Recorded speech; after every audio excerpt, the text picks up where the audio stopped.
This is Fissionary, a show exploring how nuclear powers your world. I'm Mary Carpenter. And I'm Jordan Houghton. Let's jump in.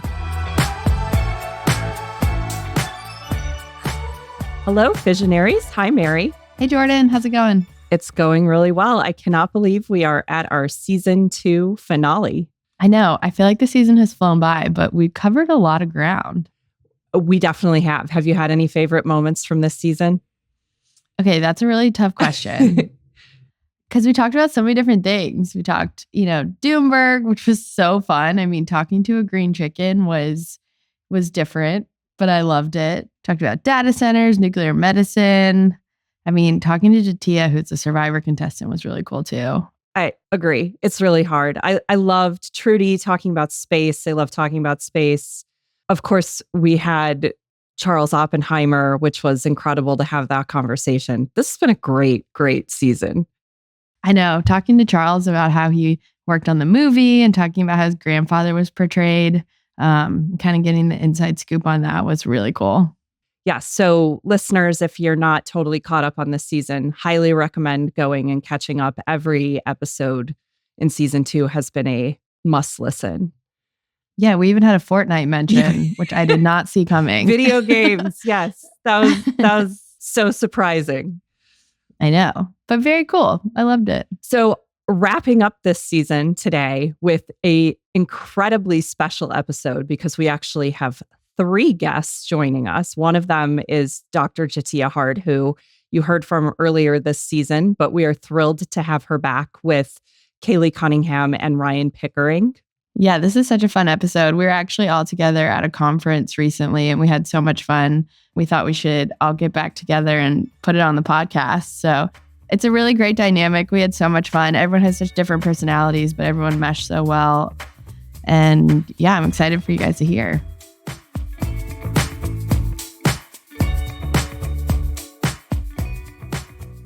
We have an incredible panel of guests for our season finale episode. We were all together a little over a month ago in DC, and it was great to see you all in person. We're thrilled to have you here for this conversation today. I think rather than Mary or I doing the bio read, it'll be more interesting if we let you all introduce yourselves. So Ryan, I'll turn it over to you first. Ryan Pickering, if you could tell us a little bit about your background. Hi, my name is Ryan Pickering. I'm an energy policy researcher based in Berkeley, California. Longtime anti-nuclear person, spent 15 years in the solar industry, and then I changed my mind about nuclear, and I've been working on ways of balancing nuclear, renewables, and conventional energy ever since. My name's Kaylee Cunningham. I just received my master's degree in nuclear engineering from the Massachusetts Institute of Technology. And I am famously known as Miss Nuclear Energy on TikTok. So I make videos advocating for nuclear energy by really just explaining the technical sides that are typically perceived incorrectly or are common misconceptions about nuclear. I am Dr. Jatia Hart. I am the division director at Idaho National Laboratory.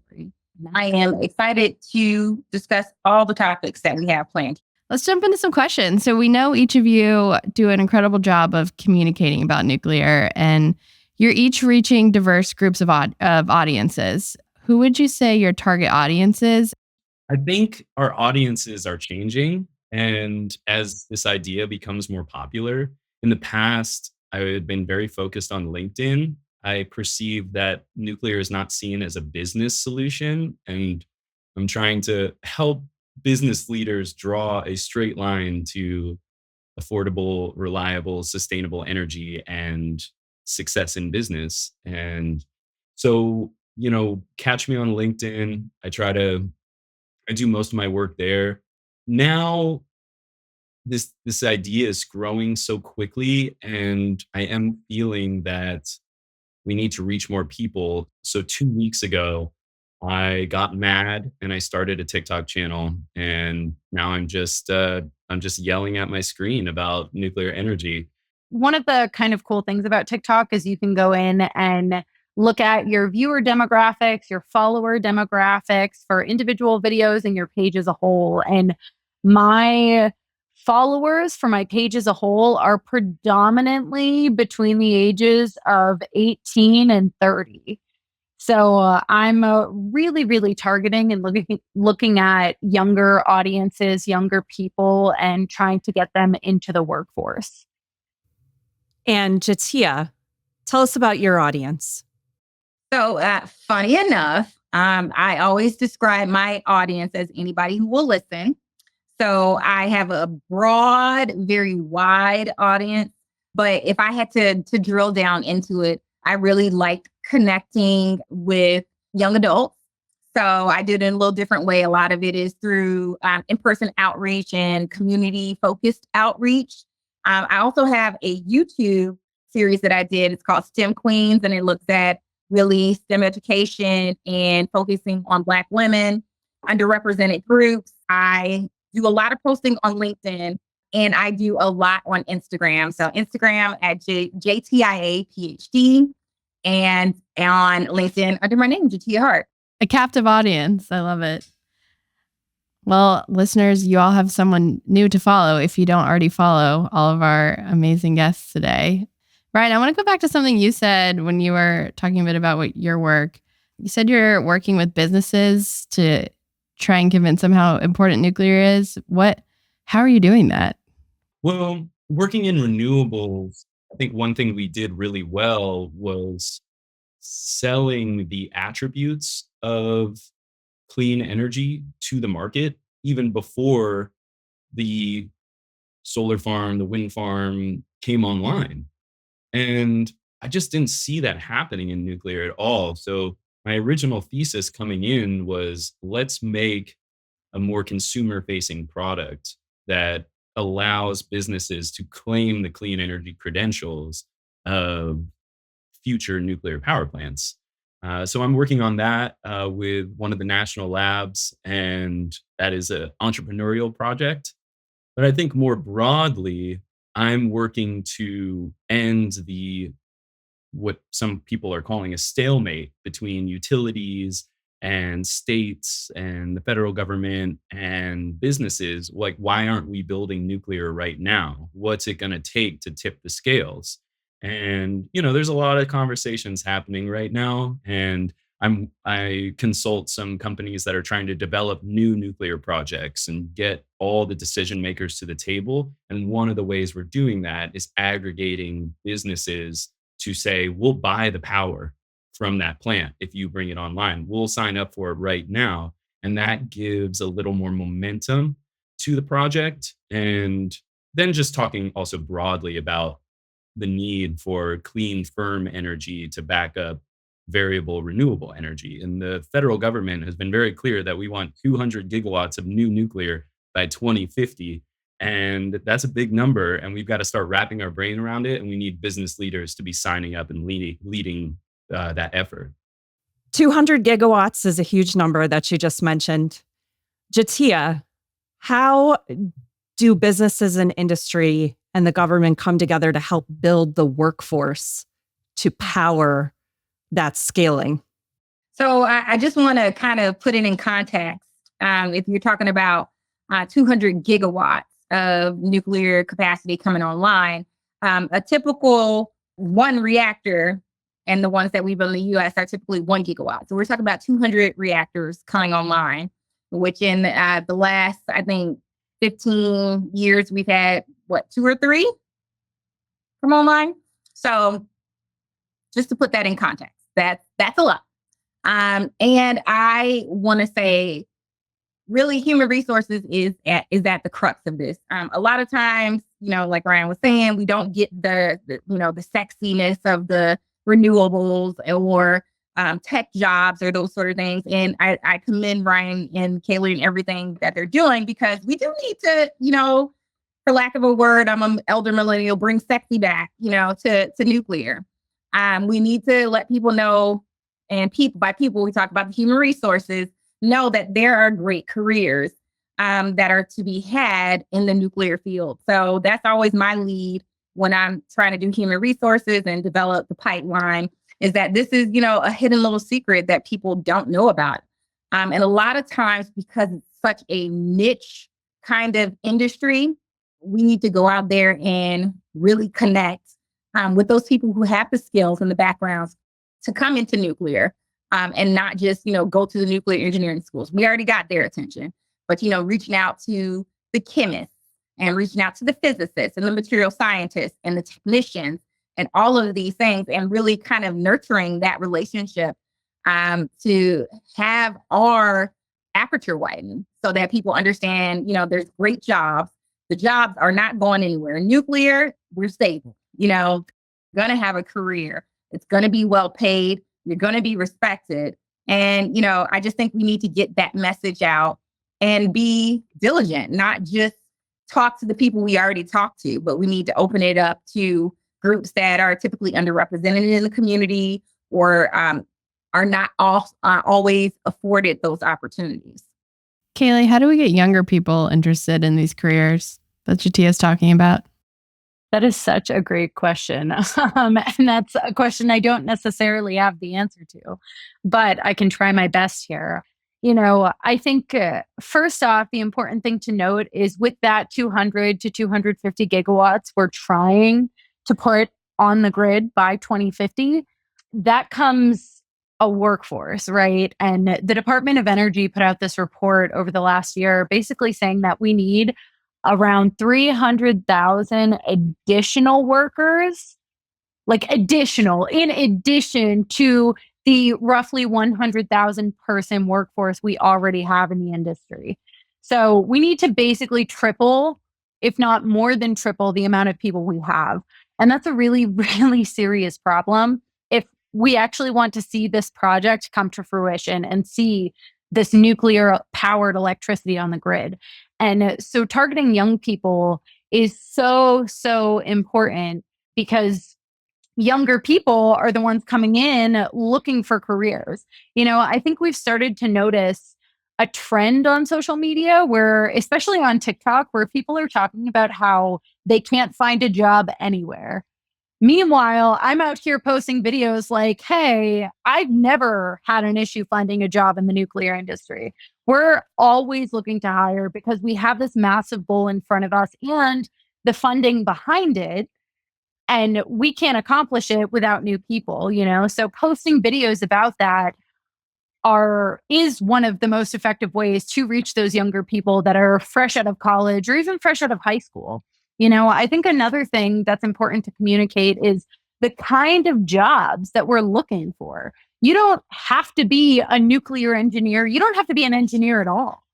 Our industry needs policymakers. Our industry needs publicists and PR people. Our industry needs social media teams, jobs ranging all over, even finance, business, you name it. One of the most essential things besides getting the information out there that we're looking for, not just technical people, is communicating in a way that's entertaining. I have found in my experience on TikTok that one of the most difficult things is holding a young person's attention right now. I feel like TikTok itself is terrible for that because you're scrolling through 10-second, 15-second videos and, you get bored, you can just scroll to a new one. And so making videos that are cheeky and goofy and entertaining, but also informative is so, so, so useful. Yeah. So what are the issues that young people care about? Do they like nuclear because it's clean and they're concerned about the climate crisis? Is it national security? Is it the jobs? One of the big things is my generation has grown up with a term we call climate anxiety. Like we have known since the day that we were born that our planet is dying. It's on its way out. Global warming is going to kill us all. That's like the running joke. And so to kind of cope with that or deal with that, a lot of us are looking for careers that are meaningful and impactful and fulfilling.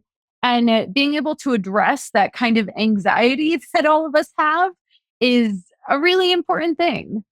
But, benefits and like being paid well and working remote helps. I'm absolutely sure it does. Ryan, Jatia, How about the people you guys talk to? What are their big kind of selling points for nuclear? I think that one of the things I see is mission. So here at INL, and I've worked largely in the government or government contracting space, is that nuclear intersects with the inner, we're saving the world here, whether it's global warming and climate change and trying to combat that by having non-carbon emitting energy, or if it's on the other side of, and in the area I work with, really trying to make the world a safer place by making sure that nuclear technology is used for peaceful purposes like medicine and agricultural and power and not weapons.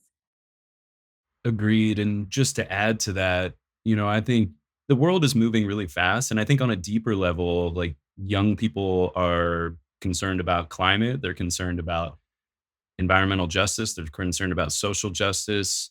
And nuclear has yet to step into that narrative again. And I've just been so fascinated to learn about the original Atoms for Peace in the 1950s, where it was like, hey, we can move away from nuclear weapons by spreading abundant nuclear energy around the world and solving energy poverty so that we have nothing to fight about. And I think this is a tremendously deep, vibe proof idea. And I'm excited that young people get to hear this remixed version that we're putting out there again. And I hope that it can serve as an antidote to nihilism and isolation that a lot of young people and adults are feeling right now. Like, hey, we can't fix the future. The best is behind us. We have to find some optimism. And I think Atoms for Peace really taps into that. It was a good idea 70 years ago, and I hope it can continue to pick up steam today. See, but I think there's kind of a caveat to that. And it's that how do we communicate how do we reteach or bring Atoms for Peace back to life?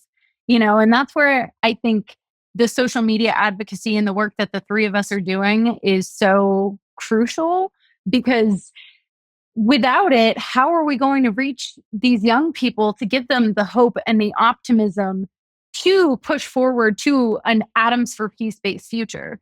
It's a great idea, but unfortunately, we have politically struggled to find leadership that can, stand firmly on that and advocate for Atoms for Peace. So, unfortunately, we don't have President Eisenhower to do that for us. So that's where it becomes our jobs to kind of step in and advocate. Cunningham for president. I maybe one day. We'll make some stickers. We'll get it going now. Build the momentum. I'm here for it. I think it's very interesting, though. I love this conversation with presidential planning and all these things. So I really think it is very much so up to the future and, the young people coming up. And you can just see it in our conversation. Like, we are brainstorming, we are trying to solve the problem. So I really think it's a generational shift when, transitioning from, right now we are being run by baby boomers, in the country. Nothing wrong. Shout out to the baby boomers, my parents. But, as we shift to younger generations, I think you can see just the perceptions and the vibes changing about what's important in their lives. And I think that is going to make a difference in the policies and the actions that we see going forward. And I think that's going to include getting on the nuclear bandwagon and actually making it happen. Jatia, we have a lot of big hopes and dreams, and we talk a lot about 2050 in terms of clean energy goals. Can you paint a picture of where you hope we'll be by then? Sure. And it's 2024. So in 2050, which I'll have finished my stint on President Cunningham's, as one of her cabinet members, and ushered in a whole, nuclear renaissance that, we've been promised for a while and we want it. It's time. It's a reckoning. So I see in 2050, we have the time to do it. We definitely have the time to meet. Well, is it an ambitious goal? Yes. Can we do it? We sure can.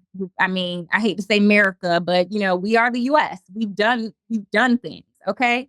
This is not new for us. We know about shifting technology and deploying technology in times of need.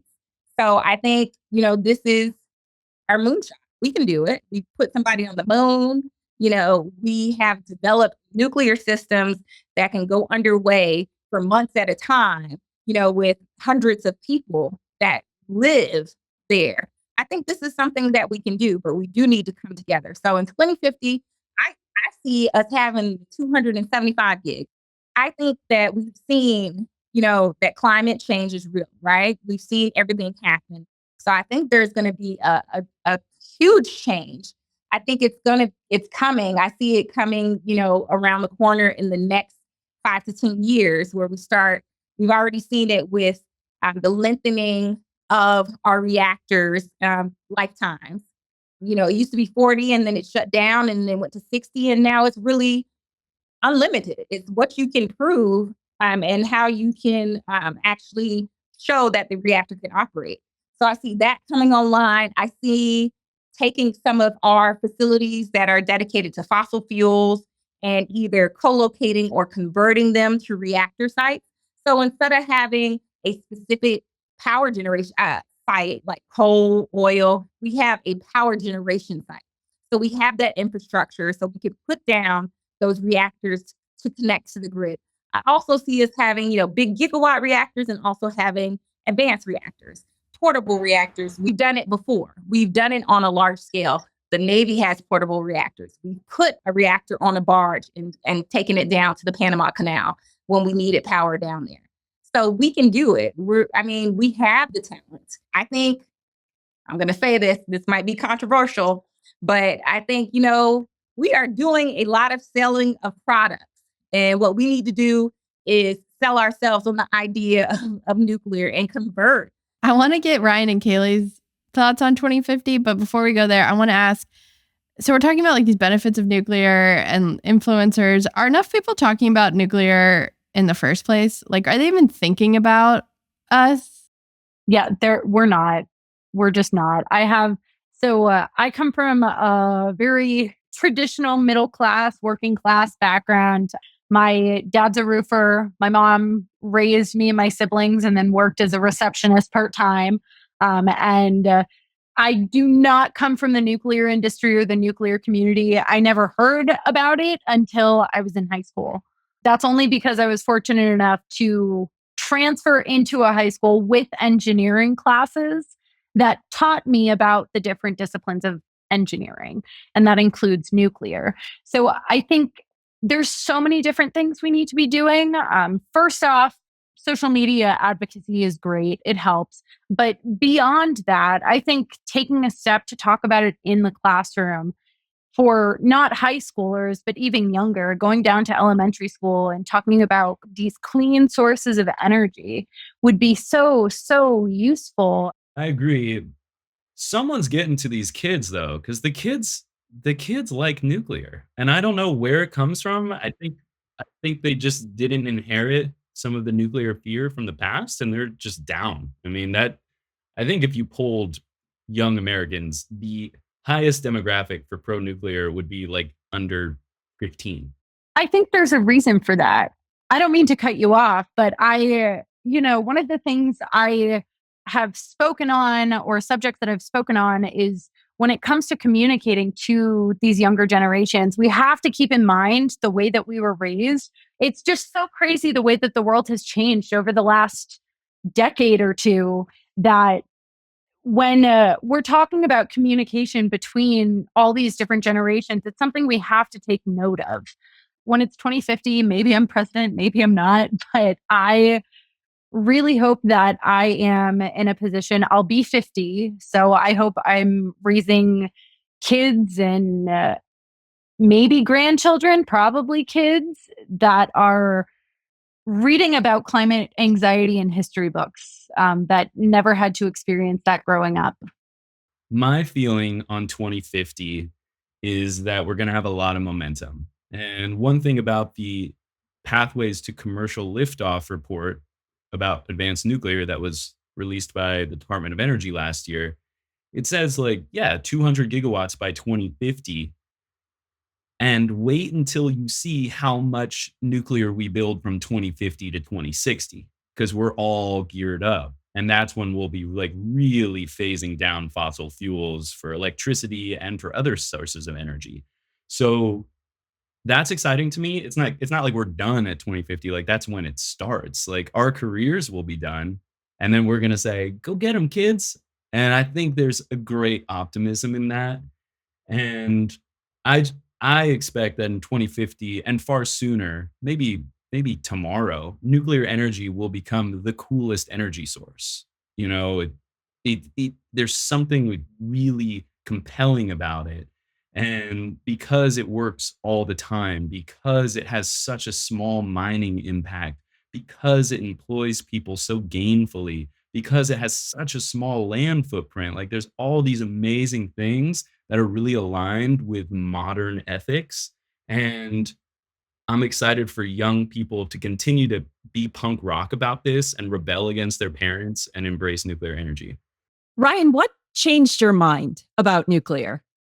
Because there are still some minds to change, and I'm curious what changed yours.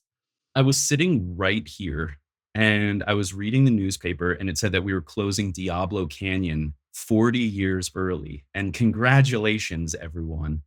And it just, that sparked something in me.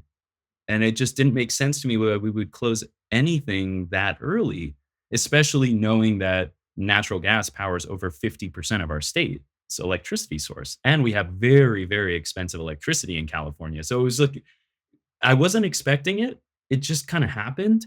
And then I started clicking around on the internet and I found that there was this ragtag bunch of people trying to save Diablo. And even the name was so compelling. And so I drove down to San Luis Obispo and met some of these people. And then we ended up planning a rally. And in December 2021, we like threw this Save Diablo rally. And it was it wasn't just me being a keyboard warrior. It was like I was integrated into this community of advocates that were so like well spoken. You had like nuclear nerds, you had like social justice people, and it was really disparate with like a lot of different values. And it was the perfect time in my life to get into something new.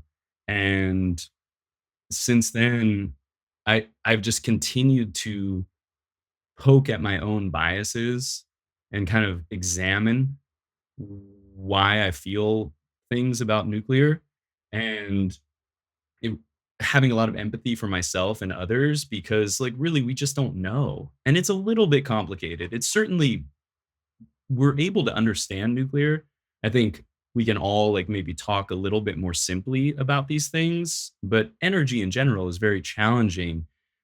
And then it also intersects with environmentalism, energy security, the cost of living. So, like, all of these things are coming together. And I know that my experience is just one of, I think everyone's kind of having this energy realism epiphany.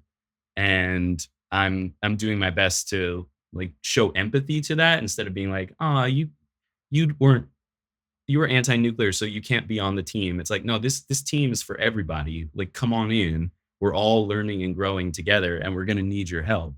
Ryan, you guys had some big names at those Diablo rallies, didn't you? Yeah, I mean, we didn't know it at the time because we were all just a bunch of like nuclear people. But yeah, you know, grateful to Isabel Bemeke, who really kind of like thought up the whole thing and had all these like props and made it wow. You know, made it something that like the press could make a story about. And it was the largest pro-nuclear rally in American history, some say, which is funny because there's only a couple hundred people. But that was really cool. And then, you know, another big breakthrough was we met with the local Native American tribe in the area, who their land is, you know, beneath Diablo Canyon, and they came to the rally too. And so we didn't know it at the time, but we started building power with all these community members, and we also had elected leaders speak. And at that rally, it was all women who spoke on the microphone, and I thought that was really cool. And they just all the speakers really bowled it in a beautiful way. And I thought it created some kind of new consensus. So it's amazing how quickly this narrative has changed with just, a few dozen people working on it. Seems like such a good case study for the importance of community support. People trust your neighbor, people trust people you know, and it seems like you guys did a really good job creating that consensus that saved a power plant. So we've talked a lot about the positives. I want to hear from you guys about some misconceptions you guys have come across as you guys have been talking to people about nuclear. What's a myth you've heard and how have you busted it? I remember back in 2011 when Fukushima happened. And I remember my mom calling me up and asking if, the fog or, the radiation was going to come over in a, misty cloud or something like that in the atmosphere and kill us all. And here's my mom at the time. I had been working in nuclear engineering, which is why she, called me and studying. And it was just interesting to me that was what her mind went to. But I can tell you that I know my mom, I told my mom, and I'm sure she told everybody she talked to, with great authority about that. But it just goes to show how, those personal connections kind of influence. I get a lot on TikTok about the pollution that spews out the top of a nuclear power plant. It's not pollution, it's just water vapor. They're cooling towers, so it's just steam. It's not, smog or smoke or anything like that. And I've gotten that one quite a bit. Yeah, there's so many. I love this game too because I felt all of these things, in the past. My interest is around the nuclear fuel cycle. There's just a lot of feelings that we've done things wrong and we're polluting the earth forever. And it's taken me some time to understand what it looks like. And, certainly nuclear fuel after it's been used is well understood and not as big of a challenge as a lot of people think that nuclear waste is. I do think that the federal government needs to continue to work hard to consolidate and think about recycling this waste and really like close the fuel cycle in a way. But I have found one issue that is real, and it's these abandoned uranium mines on Native American land. And those until we remediate those mines, which we do have a plan for, it's challenging to get Native Americans and environmentalists and on board because we're like trying to move forward without handling the past. So I'm really pushing the NRC and other leaders to make sure that we clean up these abandoned uranium mines so that we can move forward with confidence because we this is a trust building exercise. Nuclear is hard because it requires public trust and lots of people working together for a long period of time. And so I think we will be rewarded greatly by paying attention to some of those issues of the past and finding restorative justice on it. A lot of new voices in the industry, a lot of established voices in the industry. Certainly the three of you are among them. Who do you all follow? And who do you think are the best resources for getting great up-to-date information about the industry for people who want to learn more and follow more people? So I certainly, not gonna lie, have a bias because I, am a member of the American Nuclear Society. I get their Nuclear Digest. NEI also has great products that they put out. And also I look at all of the news releases from the national laboratories because for me, that's research and development and really staying on top of the societies. And because, of course, I like the tech side of things, looking at budgets, unfortunately, because I feel like that's where it really comes down to where you can see where the priorities are and that sort of thing. So I really go to trade organizations like ANS, NEI, professional societies, and then looking at what the government's put out. I know COP was all the statements from all the world leaders at COP was great because if they thought it was interesting enough to say it on the world stage, then there has to be something to that. I mean, I love the ANS resources as well. The Nuclear Smart Brief I've been subscribed to since forever. And it gives great bullet points about what's going on.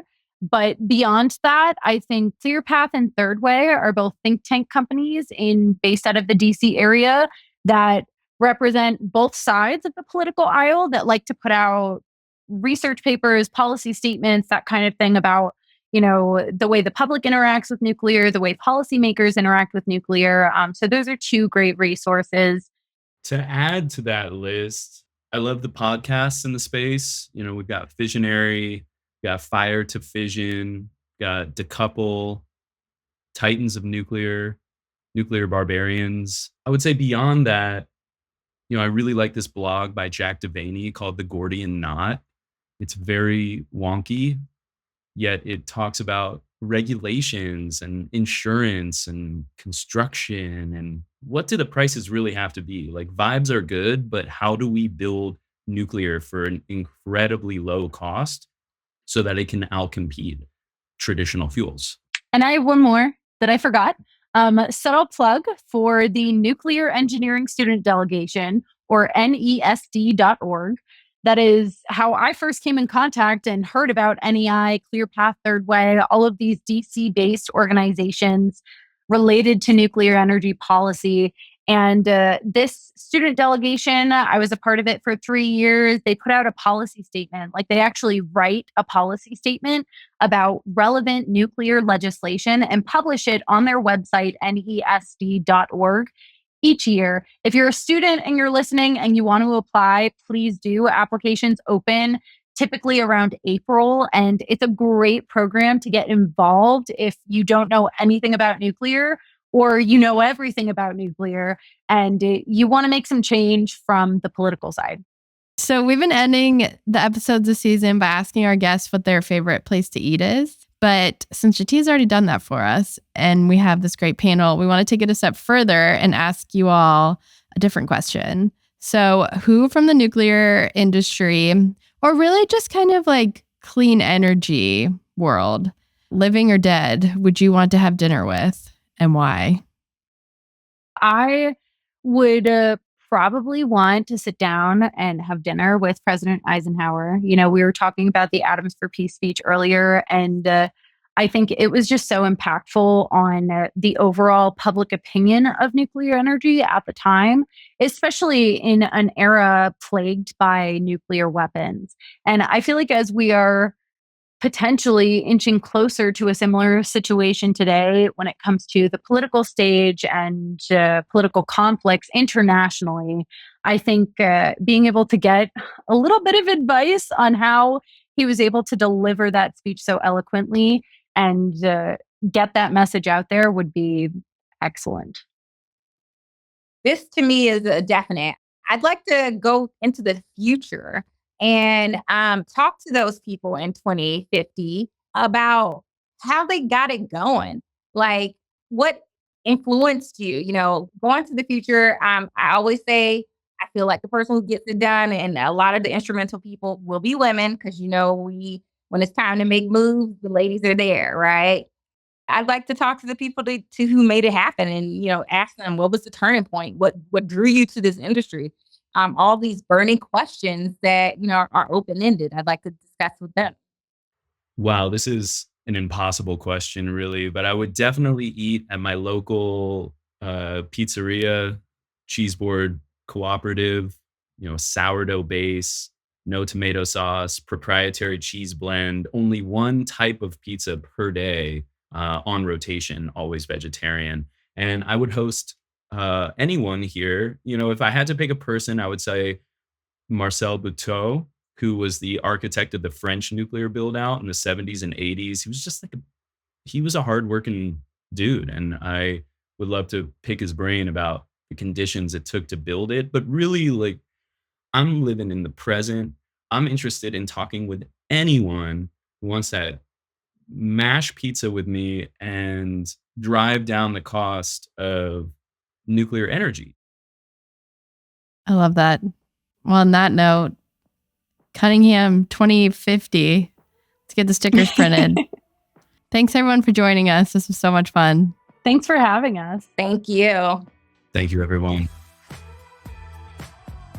thank you to everybody for listening and joining us for another season of Fissionary. I also would love to give a shout out and thank you to our producers behind the scenes. You get to hear from Mary and I every week, but we have an incredible team behind us that includes Kaylee Deaton, Alyssa Gill, and Mary Love from NEI and the entire Quill podcasting team. So thank you so much for making these episodes come to life and putting in all of the work for each of them. We'd also love to hear from you, our listeners, who you would like to hear on Fissionary next season. So get in touch on social media or email us. We'd love to hear your suggestions. Yeah, don't forget to follow us on socials and subscribe on Apple, Spotify, or wherever you listen to know when season 3 releases. Have a great rest of your summer, and we'll be in your feed soon.